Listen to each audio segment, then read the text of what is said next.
Hello, everyone. Welcome into our special coverage here on KCTV 5 Plus for the recall election of County Executive Frank White Jr.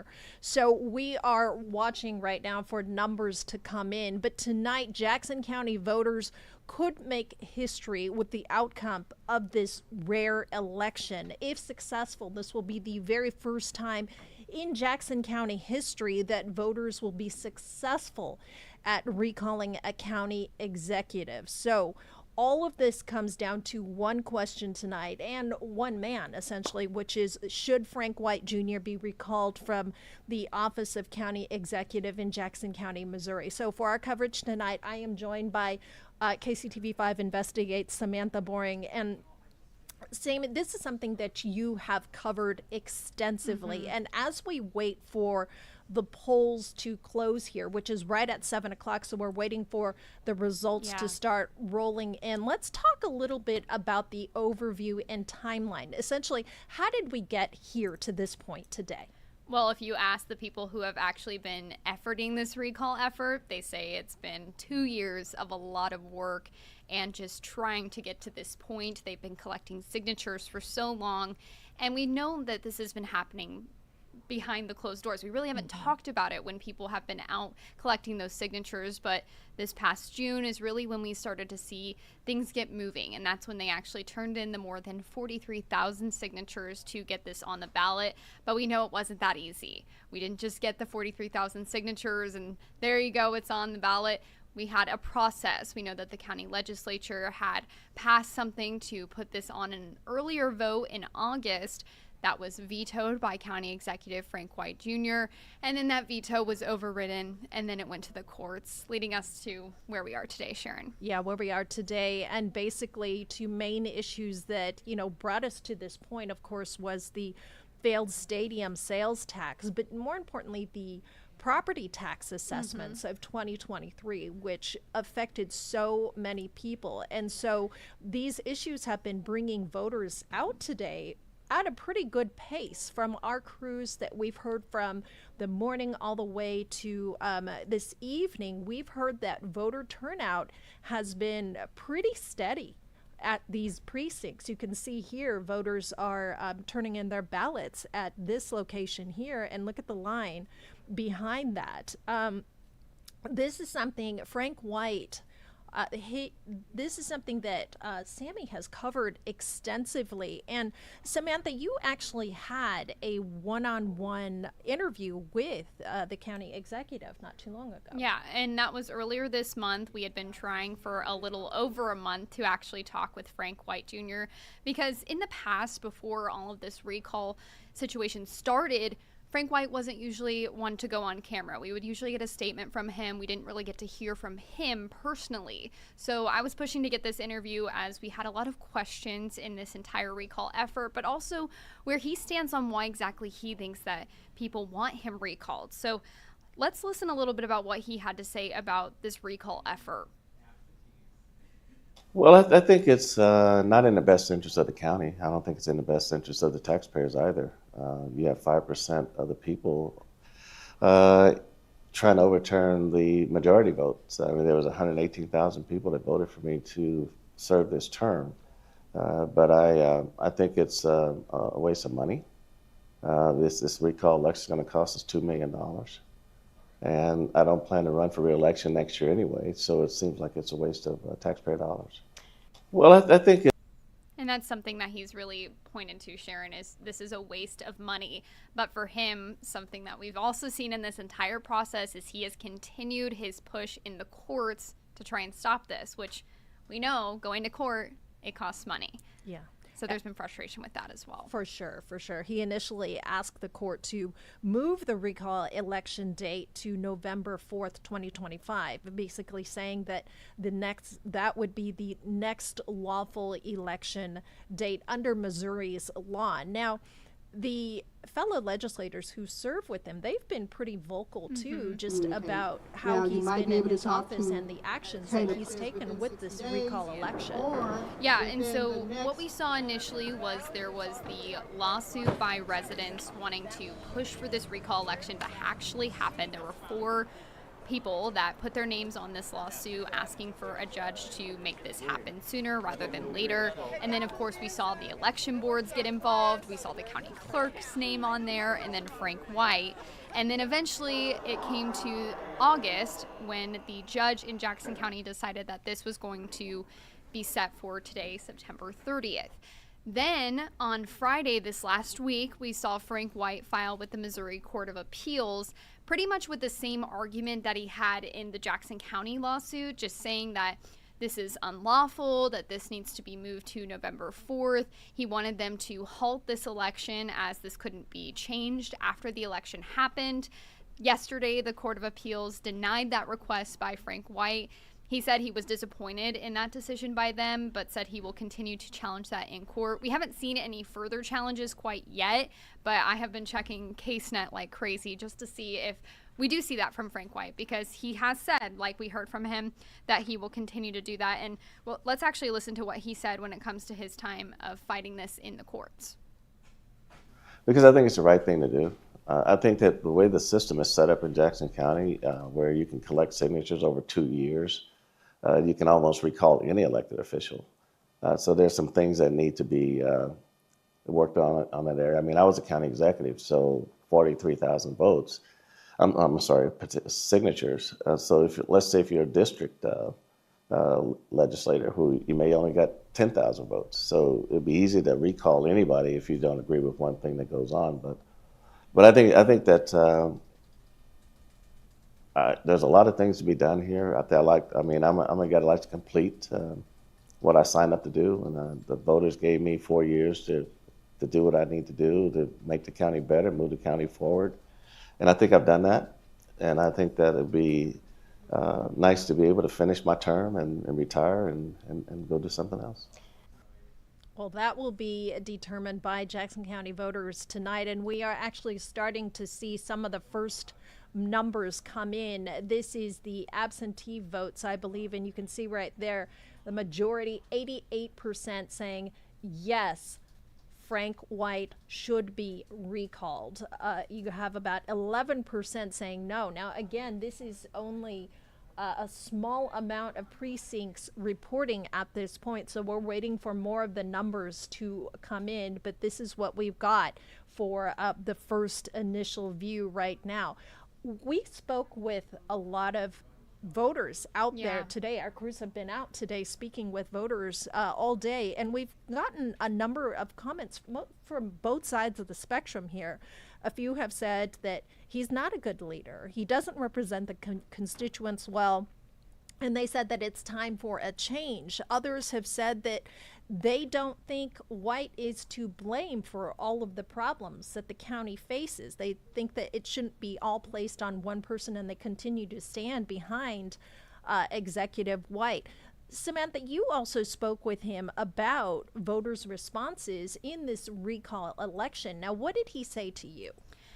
Well, when I spoke with Frank about all of these different issues, because when I wanted to talk to him, it wasn't just about your legacy or the property taxes. It was about a lot of things that have been going on. We spoke about his legacy, property taxes, the stadium vote, his time with the legislature, because a lot of people have been frustrated that he doesn't show up to the meetings. He says those meetings aren't his meetings. They're not county executive meetings. They're the county legislature. And then we talked, of course, about the recall.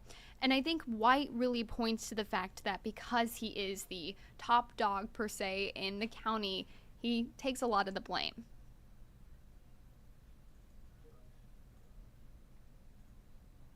I think when you're at the top, then people are going to look to you.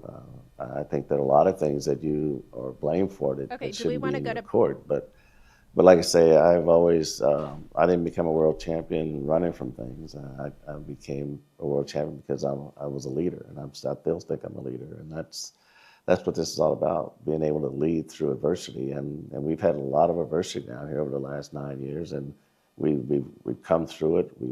We've got a lot of things accomplished. And even though you have legislators who don't agree with what you're doing, but then again, a lot of those complaints that they're levying don't have any solutions. So if you're going to complain, then bring a solution. The solution can't always be fire someone. The solution's got to be, okay, what are you offering us that's going to make a difference. I think when you're at the top, then people are going to look to you.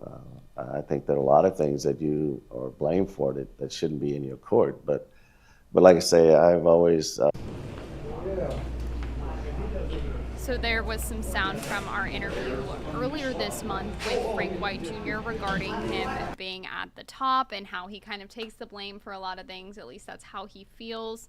But some people feel differently than that. They feel that the county executive should be transparent and open, and they don't feel they're getting that from him. So that's where we're hearing a lot of those frustrations. And I know, Sharon, we were also talking about going back to the courts. We've even heard frustration from his very own co-workers, in a sense, the Jackson County Legislature. We know that not all of them support him, and there has been a lot of tension between all of them. When the decision by the Court of Appeals came out yesterday to deny Frank White's request to halt this election, Sean Smith said that White's bid is a disgraceful use of the court system in an effort to suppress voter turnout.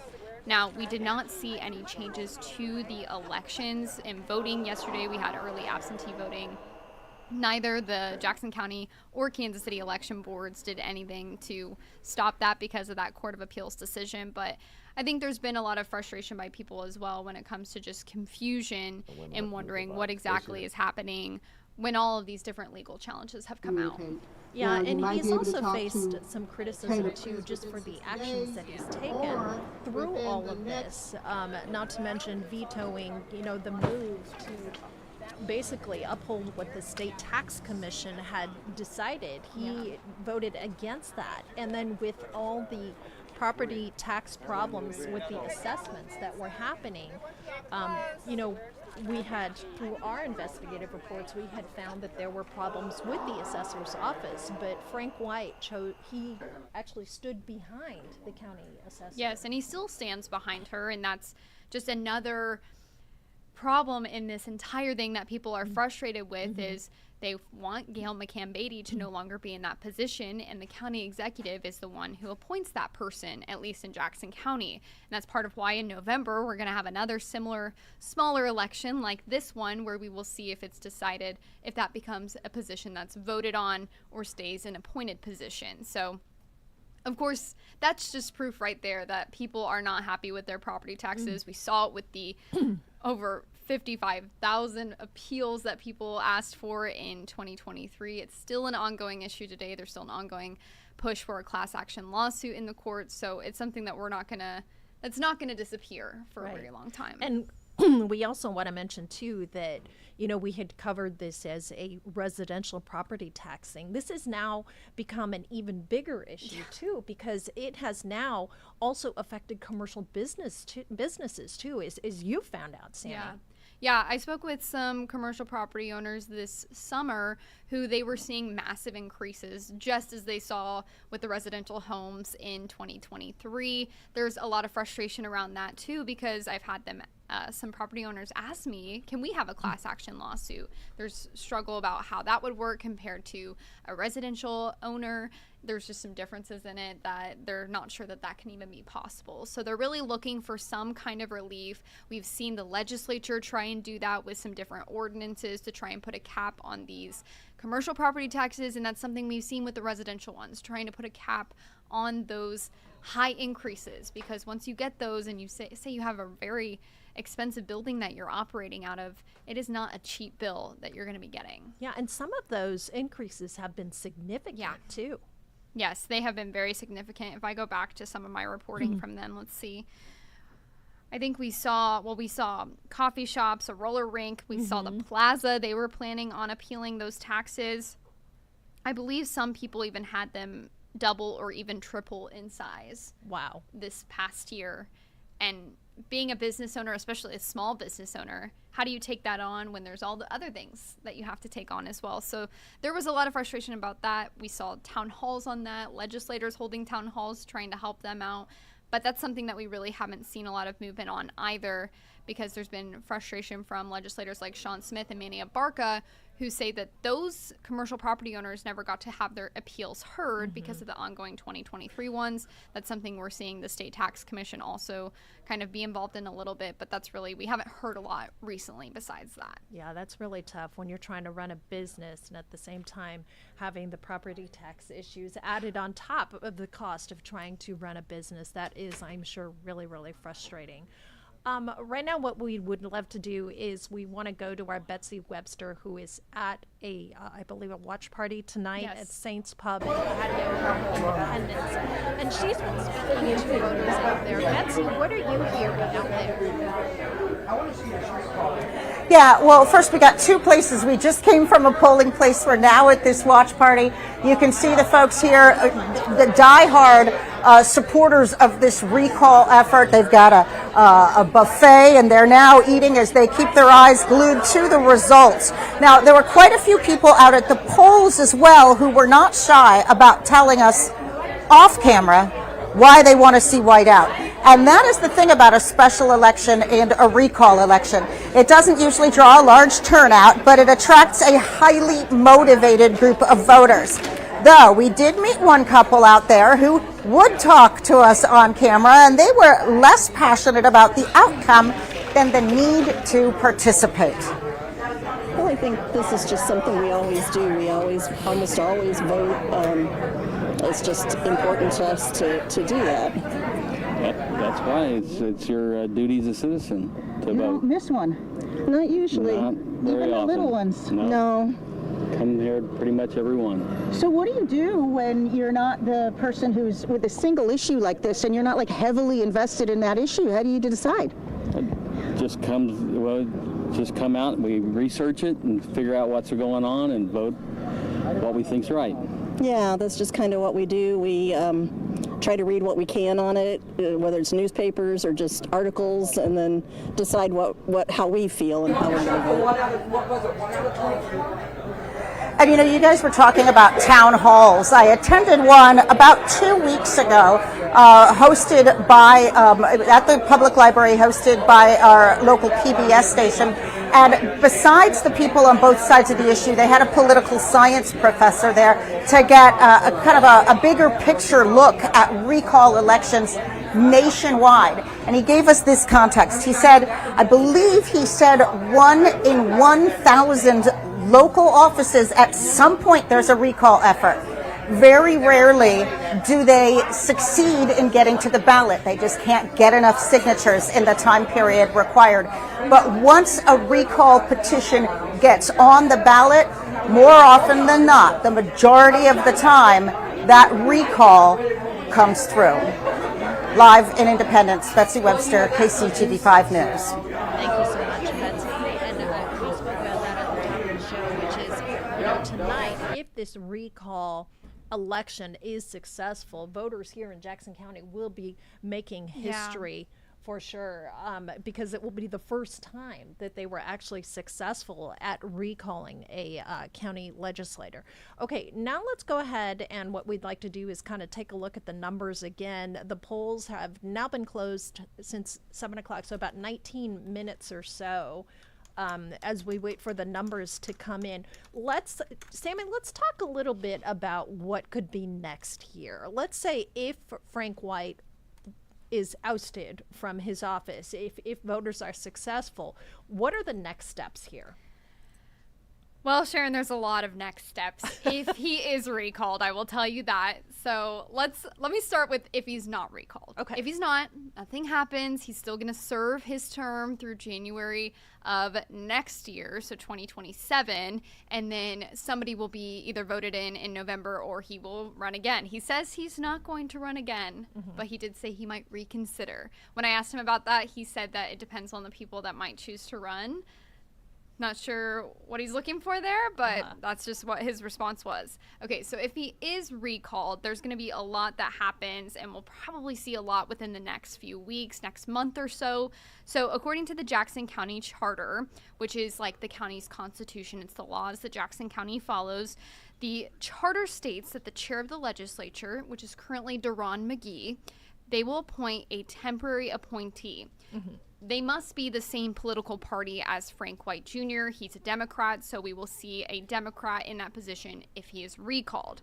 Then they will hold office until the Jackson County Legislature appoints a new appointee. They have 30 days to do that.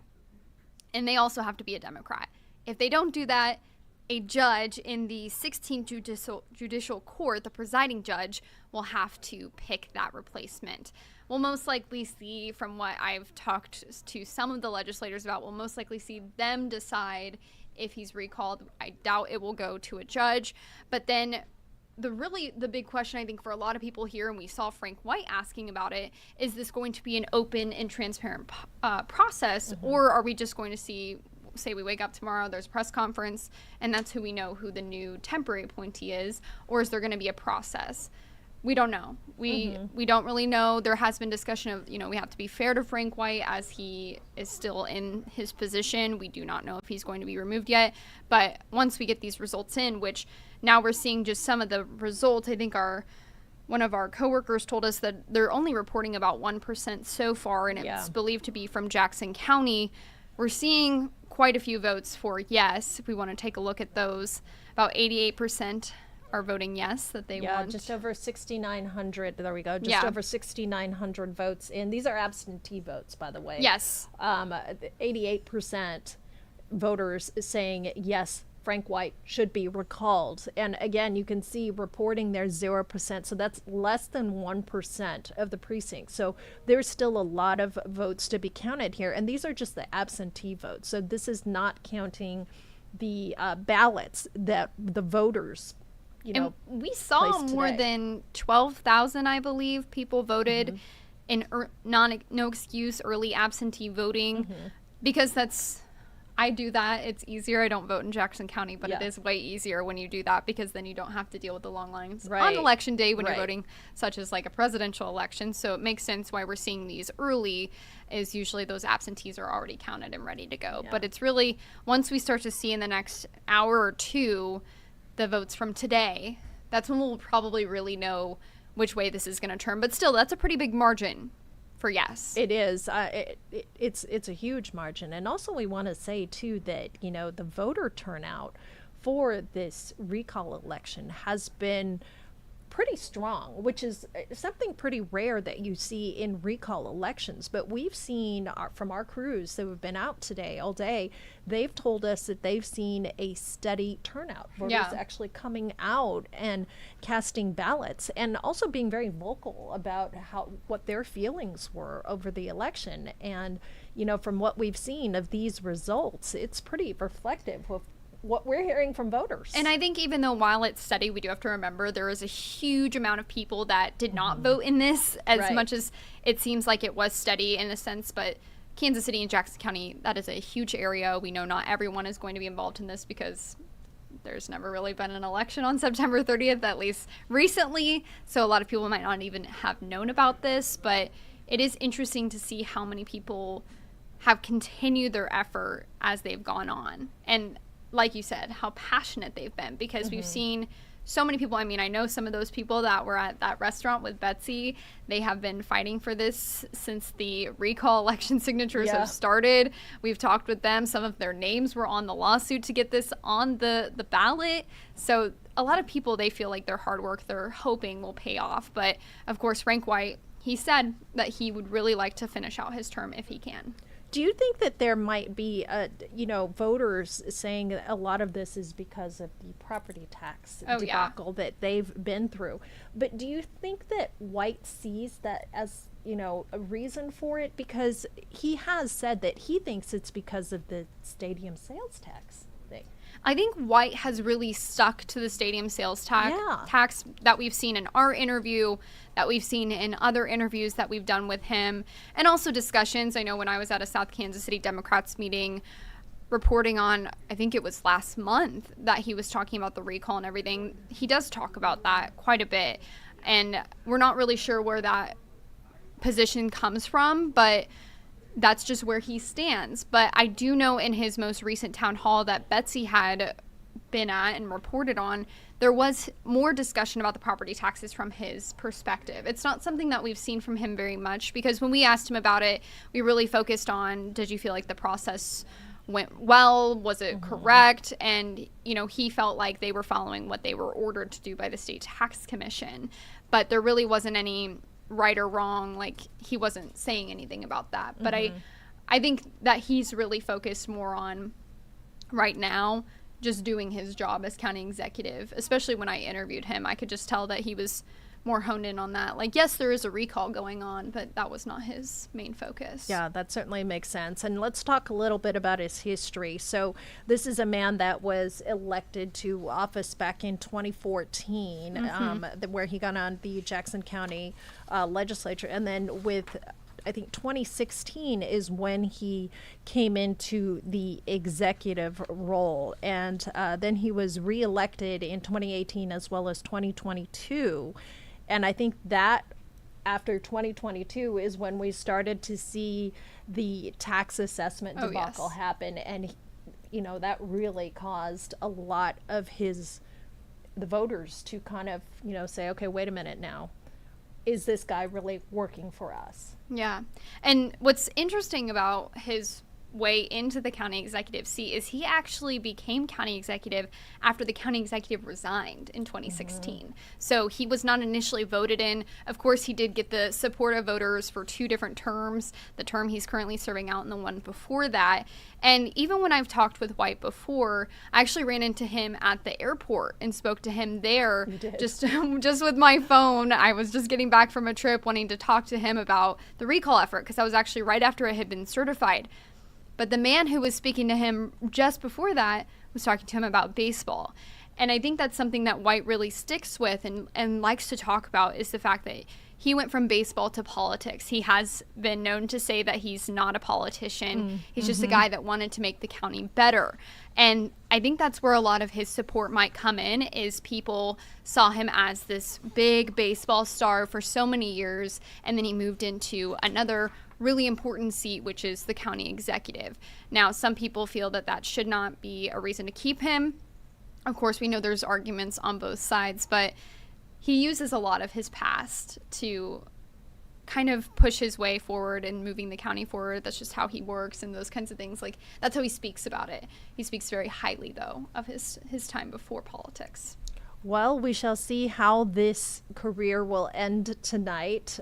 We are, again, waiting for those results to come in. Polls closed just about half an hour ago, 28 minutes ago. And so we're waiting for these numbers to trickle in. But we will, of course, continue to follow and keep you updated and informed as this night goes on. And we will end our special coverage for now, but we'll be back as soon as more results come in. Thanks for joining us.